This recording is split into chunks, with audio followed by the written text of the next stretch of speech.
बांग्लादेश की बेगम रुकैया यूनिवर्सिटी के रंगपुर कैंपस के बाहर हजारों की संख्या में प्रदर्शनकारियों को तितर-बितर करने के लिए पुलिस पैलेट गन चलाती है, आंसू गैस के गोले छोड़ती है। सभी छात्र पीछे हो जाते हैं, लेकिन उसी वक्त एक अलग ही दृश्य दिखता है। एक छात्र भीड़ से निकलता है, सब उसकी ओर देखते हैं। पुलिस की गोलियों के सामने निडर और निहत्था छात्र अबू सैयद बाहें फैलाए खड़ा है, लेकिन निहत्थे खड़े अबू सैयद पर पुलिस की 4 गोलियां दागी जाती हैं। मौके पर ही उसकी मौत हो जाती है। बाद में यही अबू सैयद बांग्लादेश में छात्रों के लिए सबसे बड़ी प्रेरणा बन जाता है। यही छात्र शेख हसीना की दशकों पुरानी सरकार को पलट देते हैं। शेख हसीना को मुल्क छोड़कर भागना पड़ता है। शेख हसीना के जाने के बाद नोबेल पुरस्कार विजेता मोहम्मद यूनुस को कार्यकारी सरकार का मुख्य सलाहकार बनाया जाता है। मोहम्मद यूनुस जब मुल्क लौटते हैं तो वो कहते हैं, यह बांग्लादेश का दूसरा विजय है। जिस आजादी को छात्र और युवा लेकर आए हैं, इसे हमें हर घर तक पहुंचाना है। इसके बिना इसे दूसरा विजय कहना बेमतलब हो जाएगा। आज मुझे अबू सैयद की बहुत याद आ रही है। उसकी छवि हर दिल में बसी हुई है। उसने पुलिस की गोली के सामने खड़े होकर जो साहस दिखाया, उसने देश को बदल के रख दिया। अबू सैयद को श्रद्धांजलि देते हुए मोहम्मद यूनुस रोने लगते हैं। बता दें कि 16 जुलाई को अबू सैयद की हत्या होती है। पुलिस इस मामले को दबाने की कोशिश करती है, लेकिन इस पूरी घटना का वीडियो वायरल हो जाता है। इस वीडियो ने शेख हसीना सरकार को उखाड़ फेंकने में सबसे महत्वपूर्ण भूमिका निभाई।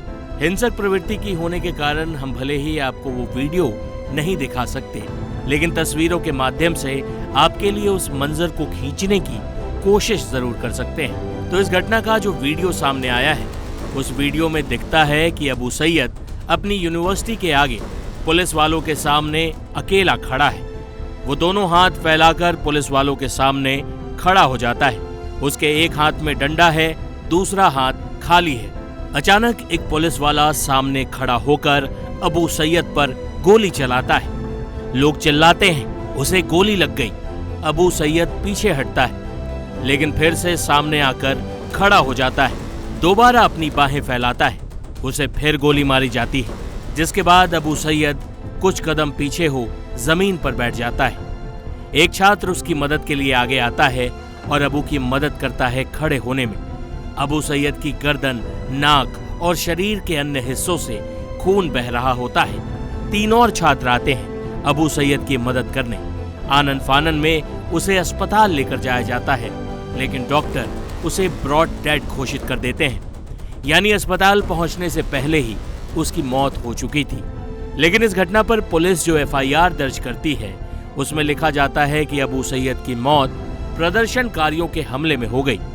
बांग्लादेशी मीडिया के मुताबिक यूनुस अली नाम के पुलिस वाले ने अबू सैयद पर गोलियां दागी थी। उसके पास ऐसा करने के ऑर्डर्स भी नहीं थे।